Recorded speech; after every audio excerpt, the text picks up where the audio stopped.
Hello friends, it's me Doom, and if you can't tell, I'm not in my studio today because I'm kind of mid-move. I was actually going to be waiting until the studio is all set up at the new place to continue recording, and then I realized, hey, I have a new 100 subscribers. I'm up to 200 subscribers, which is really cool because it took me 9 months to get to the first 100 subscribers, and it took me 1 month to get to the second 100 subscribers, so thanks a lot, guys. And welcome, and I hope you stay for a while. Another thing I've been getting a lot of is subscriber requests and information on things that I didn't know about the game. I do a lot of research when it comes to this. In fact, it takes me 3 to 4 days to plan everything out and do all the research and the mathematics and the algorithm to figure out exactly how to best catch fish, but I seem to have slipped up just a wee bit here. Now, we're going back and we're looking at the largemouth bass, and thanks to a subscriber named FSAS Rico, you can see him right there, big old green letters, he has enlightened me on the manner to drain this lake of bass. You catch less trophy bass this way, but you catch so many bass that it does not matter anyway.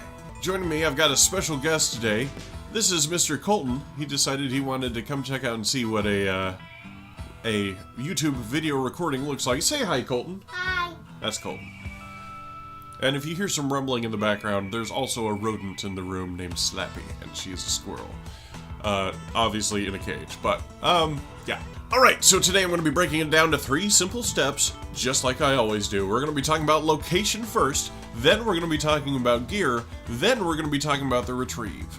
Before we get started with that, though, as always, get your license. Remember, here at least, it varies place to place, obviously, but it's a 5,000 credit fine for each thing that you catch without a license. So remember, license, very important. Do the math. So in my last video here, we did the trophy bass, and we're going to be going to the same spot to start off with. Now, mind you, weather conditions, bass are morning fish, so remember, morning. Now, not early morning, but kind of mid-morning to early afternoon kind of situation. So we're actually going to be good all the way till about 11 a.m., right around there.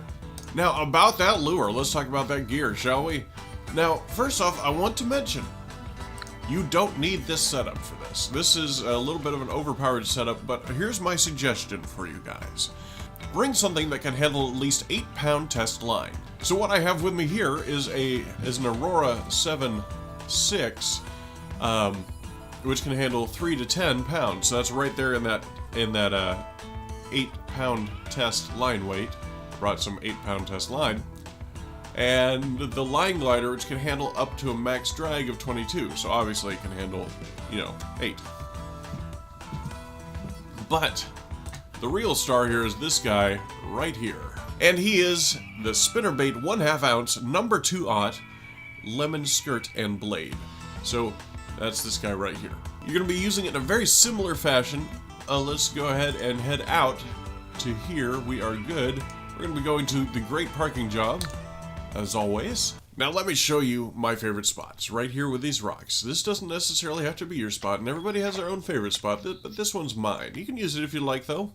So what we're going to be doing is we're going to be casting directly out to this clearing.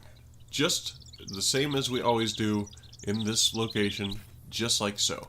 Now the hot spot for this is going to be around 80 to 60 feet out, I believe. Not maybe 90 to 60 feet out. Now, the way we're going to do this, though, there we go. We're going to be putting the reel speed on 3.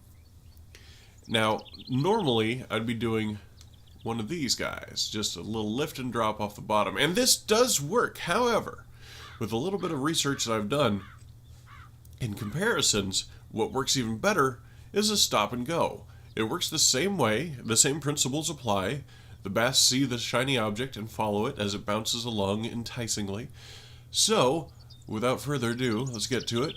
Try to do 2, maybe 3 reels each time you do it. Make sure it hits the ground every single time. There we go. And before you know it, there'll be a bass on the line. I do love a good fight, which is why I try to keep things around 8 pounds. For these guys. There we go. Now, like I said, you won't necessarily catch a trophy bass every single time, but this does give you a higher chance to catch bass in general. And the reason is because it has a number 2/0 hook. It won't filter out the smaller fish. That being said, you could very well easily pick up some pumpkin seeds and whatnot on the way. If I'm not mistaken, this is in the perfect range to get gar as well. So expect a couple gar. Alright, got one last one there. Boom, not so bad. So in no time, you'll be able to fill up your keep net. As you can see, I think I did fish a little beforehand just to make sure that this worked out well for largemouth bass. And got 30 pounds already. I've got another couple hours that I can fish, so maybe around 70, 80, 90 pounds of fish. I don't know. But questions still remain. What's the next fish we're going to go after? There are more subscriber requests. Which one will be fulfilled next?